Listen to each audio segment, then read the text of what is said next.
నమస్తే, welcome to off the record. This is Tejaswi.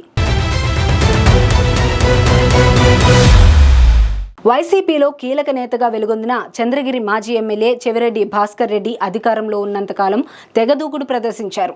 అలాంటి fire brand కన్నీళ్లు పెట్టుకోవడం హాట్ టాపిక్ గా మారింది. తన స్వగ్రామం తుమ్మలగుంట ఆత్మీయ సభలో మీకు అన్నీ చేశాను, కానీ మీరు నా కొడుకును ఓడించారంటూ తన మనోవేదన వెళ్లగక్కిన సందర్భంలో ఆయన కళ్ళు చెమర్చాయి. గత 11 నెలలుగా గ్రామస్తుల్లో ఎలాంటి సమావేశాలు పెట్టని ఆయన తాజాగా ఉన్నట్లుండి మీటింగ్ పెట్టారు.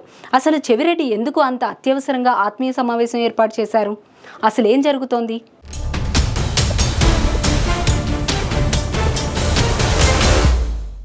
ఉమ్మడి చిత్తూరు జిల్లాలోనే కాకుండా 2 తెలుగు రాష్ట్రాల్లో వైసీపీ కీలక నాయకుడు చంద్రగిరి మాజీ ఎమ్మెల్యే చెవిరెడ్డి భాస్కర్ రెడ్డి అంటే తెలియని వారుండరు. జగన్ ప్రభుత్వంలో తుడా చైర్మన్ గా వ్యవహరించిన ఆయన మంత్రి పదవి దక్కించుకోలేకపోయినప్పటికీ చాలా మంది మంత్రుల కంటే ఎక్కువగానే చెలాయించారు. జగన్ కు అత్యంత సన్నిహితుడైన చెవిరెడ్డి ఏకంగా తాడేపల్లిలోని జగన్ ప్యాలెస్ లో తిరుమల దేవాలయ సెట్ వేయించి తన నాయకుడితో ఉగాది వేడుకలు నిర్వహింపజేసి తన వీర విధేయత చాటుకుని విమర్శల పాలయ్యారు.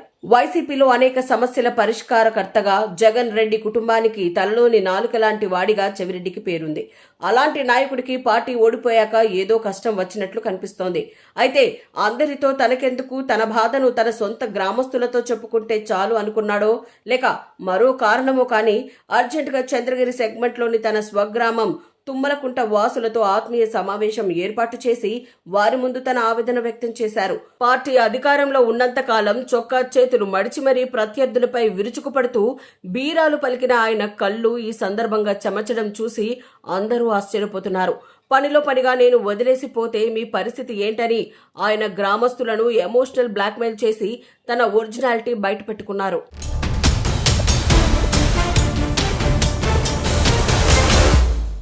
ఉమ్మడి చిత్తూరు జిల్లాలోని కొందరు నేతలు ఏపీలో వైసీపీకి పిల్లర్స్ లాంటి వారని చెప్పవచ్చు. అలాంటి వారిలో చెవిరెడ్డి భాస్కర్ రెడ్డి ఒకరు. 2014లో టీడీపీలోని అనైక్యతతో చంద్రగిరిలో సొంత నియోజకవర్గం గల్లా అరుణ్ కుమార్ని వ్యతిరేకించడంతో చెవిరెడ్డి మొదటిసారి ఎమ్మెల్యేగా విజయం సాధించారు. తర్వాత 2019లో జగన్ గాలిలో సునాయాస విజయం సాధించారు.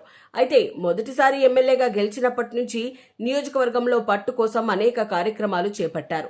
నియోజకవర్గం వ్యాప్తంగా పండుగలకు తాయిలాలు పంచడంతో పాటు ఇంటింటికి శుభాకాంక్షలు వెళ్లేవి. దానికి తోడు వాలంటీర్ వ్యవస్థ రాకముందే తానే నియోజకవర్గంలో అలాంటి వ్యవస్థను ఏర్పాటు చేసుకుని పనులు సాగించారు.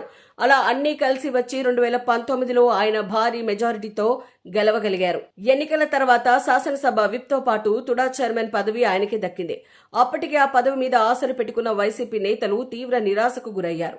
ఆయన జగన్ కు అత్యంత సన్నిహితుడు కావడంతో ఏమీ చేయలేని పరిస్థితి. తుడా పదవిని అడ్డం పెట్టుకుని చెవిరెడ్డి పెద్ద తతంగమే నడిపారు. తన గ్రామ సమీపంలోని తుమ్మలగుంట చెరువును సగానికి పైగా పూడిపించి తుడా నుంచి 60 కోట్లకు పైగా ఖర్చు పెట్టి అత్యాధునిక వాకింగ్ ట్రాక్ తో పాటు అనేక విధాలుగా అభివృద్ధి చేశారు. చెరువును పూడుస్తున్న చెవిరెడ్డి హవా చూస్తూ ఇరిగేషన్ శాఖ వారు నోరెత్తలేకపోయారంటారు.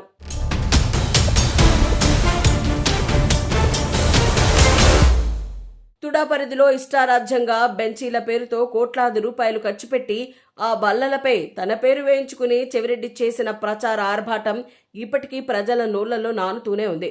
దానికి తోడు రహదారులకు సైతం వైఎస్తో పాటు తన పేరు పెట్టుకున్న ఘనత ఆయనది. తుడా అనేది కేవలం చంద్రగిరి నియోజకవర్గం వరకే అన్నట్లు పాలన సాగించారు. తుడా నిధులతో సొంత సర్వే టీంలకు, వ్యక్తిగత సిబ్బందికి జీతాలు ఇప్పించుకున్నారన్న ఆరోపణలు ఉన్నాయి.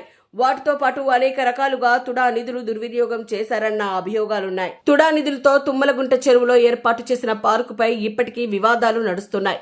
పూర్వం చెరువు ఎలాగుందో అలా ఉండాలని చాలా మంది గ్రీన్ ట్రిబ్యునల్ కు వెళ్లారు. ఇప్పటికే గ్రీన్ ట్రిబ్యునల్ ఆదేశాలతో అవిలాల చెరువును యథావిధిగా ఉంచడానికి టీటీడీ ఇరిగేషన్ శాఖ అందులో ఉన్న నిర్మాణాలు తొలగిస్తోంది. ఇదే పరిస్థితి తుమ్మలగుంట చెరువులో ఏర్పాటు చేసిన పార్కు కూడా పట్టే కాలం దగ్గరలోనే ఉందని అంటున్నారు. ఎన్నికల్లో ఎంపీగా ఒంగోలు నుంచి పోటీ చేసి ఓటమి పాలయ్యారు చెవిరెడ్డి. మరోవైపు చంద్రగిరిలో తన కుమారుడు మోహిత్ రెడ్డిని అభ్యర్థిగా రంగంలోకి దించారు. మోహిత్ భారీ తేడాతో టీడీపీ అభ్యర్థి పులివర్తి నాని చేతిలో ఓటమి పాలయ్యారు. మోహిత్ రెడ్డి పొలిటికల్ ఎంట్రీ సందర్భంగా చెవిరెడ్డి భాస్కర్ రెడ్డి తిరుపతిలోని ఓ ప్రైవేట్ కళ్యాణ మండపంలో భారీ సభ ఏర్పాటు చేశారు. తన రాజకీయ గురువు భూమన కరుణాకర్ రెడ్డితో పాటు రోజా, పెద్దిరెడ్డి, విజయసాయిరెడ్డి లాంటి వారందరినీ పిలిపించి మరీ హడావిడి చేశారు. దాంతో పాటు నియోజకవర్గంలో ఇంటింటికి కుక్కర్లు పంపిణీ చేయించారు. మరోవైపు కరోనా సమయంలో ఆనందయ్య మందుతో హడావిడి చేశారు.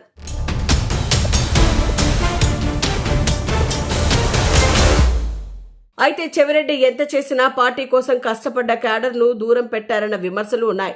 దానికి తోడు పార్టీ అధికారంలో లేనప్పుడు అందరినీ పేరు పేరున పలకరించిన చెవిరెడ్డి పార్టీ అధికారం రాగానే ప్రజలతో పనిలేదు అన్నట్లు వ్యవహరించారు.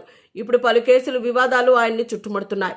ఓటర్ల జాబితా తయారీలో అక్రమాలకు పాల్పడ్డారని ఎమ్మెల్యే పులివర్తి నాని ఫిర్యాదుతో సిఐడి కేసులు పెట్టి విచారిస్తోంది. తుడా నిధుల అక్రమాలపై విజిలెన్స్ విచారణ జరుగుతోంది. దాంతోపాటు పోలింగ్ తర్వాత పులివర్తి నానిపై పద్మావతి మహిళా యూనివర్సిటీలో జరిగిన దాడికి సంబంధించి హత్యాయత్నం కేసుల విచారణ సాగుతోంది.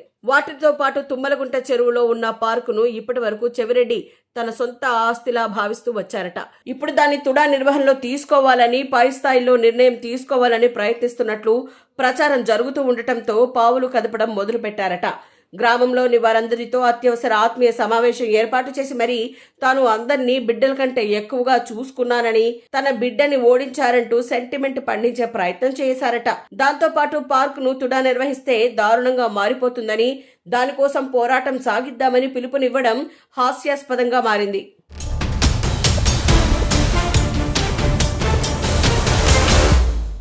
పార్క్ కట్టిన చెరువు ఇరిగేషన్ శాఖది. అయితే నిధులు తుడావి అయినప్పుడు నిర్వహణ వారిద్దరూ చేయాలి, కానీ తన పరిధిలో ఉంచుకోవాలని ప్రయత్నించడంపై విమర్శలు వస్తున్నాయి.